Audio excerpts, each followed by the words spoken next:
Good day everyone, my name is Eleanor V. Adam, and in this video, I will discuss social protection for women and addressing gender-based violence or GBV, linking to SDG 5, Target 5.2 and SDG 16, Target 16.2. Let's define what is social protection. So, ang social protection ay tumutukoy sa mga policies at programs ng government who aims to help people who are struggling financially or are at risk of poverty. Nagbibigay ito ng financial support, healthcare at iba pang mahalagang social services. And ang goal nito ay para siguraduhin na lahat ay may access sa mga basic needs to live a stable and secure life. For women, napakahalaga ng social protection because it helps them deal with challenges related to poverty, health issues, and inequality. So, without these programs, pwedeng mas mahirapan ang mga kababaihan sa paghahanap ng stable na trabaho, pagbabayad ng healthcare, o pagkuha ng support kapag kinakailangan. Tinitiyak ng social protection na may mga resources ang mga kababaihan para mabuhay ng may security and dignity. So we have here the examples of social protection. First, sa financial support, we have 4 P's. So, ang programang Pantawid Pamilyang Pilipino Program or 4Ps sa Pilipinas ay nagbibigay ng cash assistance sa mga low-income na pamilya na tumutulong sa mga kababaihan na pamahalaan ang gastusin sa bahay at tiyakin na ang kanilang mga anak ay makakapag-aral.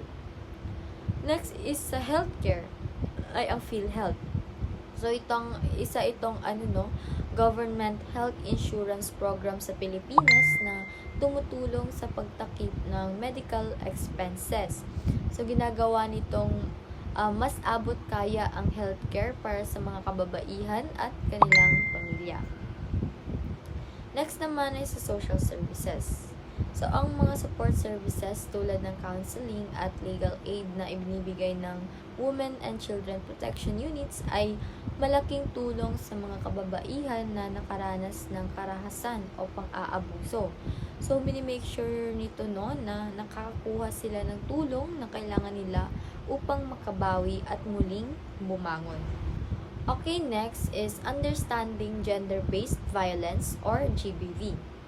So, ang GBV, it includes any harmful actions directed at an individual based on their gender or because of their gender, such as physical, emotional, or sexual violence.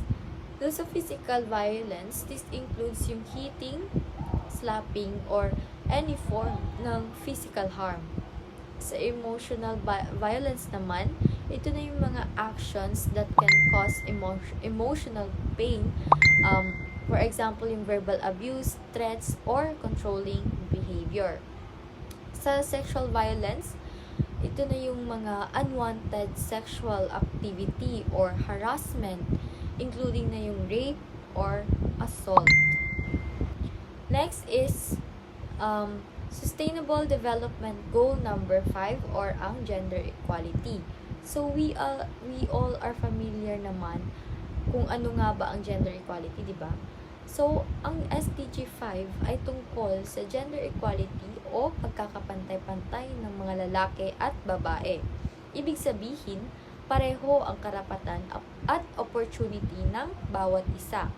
So, layunin nito na siguraduhin na may proteksyon ang lahat sa batas at lipunan. So, under this SDG 5 ay ang Target 5.2. So, itong Target 5.2 na ito is naka-focus on ending violence against women and girls. Ito ay nakatuon sa pag-aalis ng lahat ng uri ng karahasan laban sa kababaihan at kabataan. Kasama dito ang iba't ibang klase ng pang-aabuso, human trafficking and exploitation katulad ng sexual exploitation na pwedeng makasakit sa mga kababaihan at kabataan physically man or emotionally. We have laws to protect women. Number 1 is the Anti-Violence Against Women and Their Children Act of 2004 or ang RA 9262. So, itong batas na ito ay nagpo-protect sa mga babae at anak nila laban sa kahit anong klase ng abuse mula sa asawa, partner, or family member.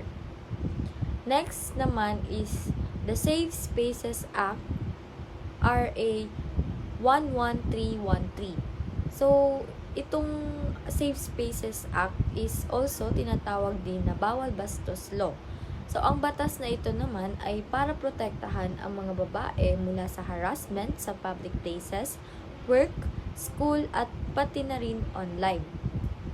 Number 3 is ang Magna Carta of Women or ang RA 9710. Ito na yung batas na nag-e-ensure ng equal rights and opportunities para sa women and men.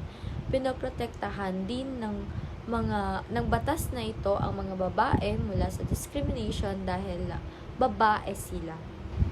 So, mahalaga ang mga batas na ito para protektahan ang mga kababaihan kasi nakakasigurado ito ng safety, fairness, at equal opportunities. So, tinutulungan nitong pigilan ang mga abuso tulad ng domestic violence at harassment sa pamamagitan ng pagpaparusa sa mga gumagawa ng mali. Tumutulong din ito na mabigyan ng pantay na karapatan ang mga babae pagdating sa trabaho, education, at leadership roles. So, aside from that, nagbibigay din ito ng support tulad ng shelters, counseling, or financial aid para sa mga nangangailangan.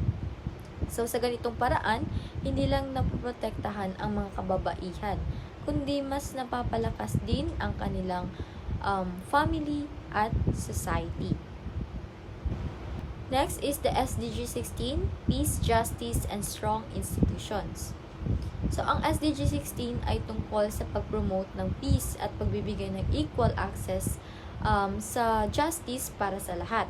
Layunin nito na makabuo ng strong institutions na magtatanggol sa karapatang pantao or human rights.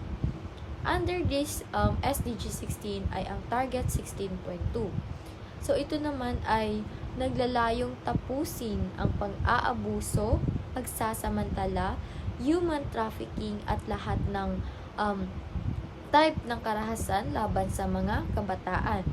So, madalas na nagiging biktima ng mga karahasan ay ang mga bata at maaaring makaranas ng pangmatagalang epekto kung sila ay makakaranas ng karahasan or pagsasamantala. So, kaya mahalaga na protektahan sila para maging safe ang buong community. We have laws to protect children.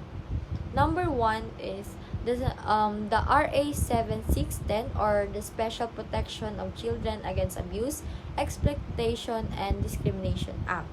So, ito ang batas na nagpoprotekta sa mga bata laban sa lahat ng klase ng abuse gaya ng physical, sexual, at emotional harm. Pinipigilan din ito ang child labor at trafficking and gumagawa ito ng mga programs para maiwasan ng child abuse at matulungan ang mga batang inaabuso. Number 2 is the RA 9208 or ang Anti-Trafficking in Persons Act.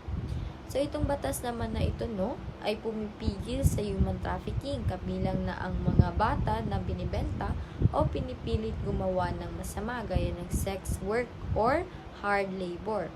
So, ang mga tao na mahuhuling nagtatraffic ng mga bata ay pwedeng arestuhin at parusahan. And also, ang mga biktima ng trafficking kasama ng mga bata ay binibigyan ng tulong at suporta para makapag-recover.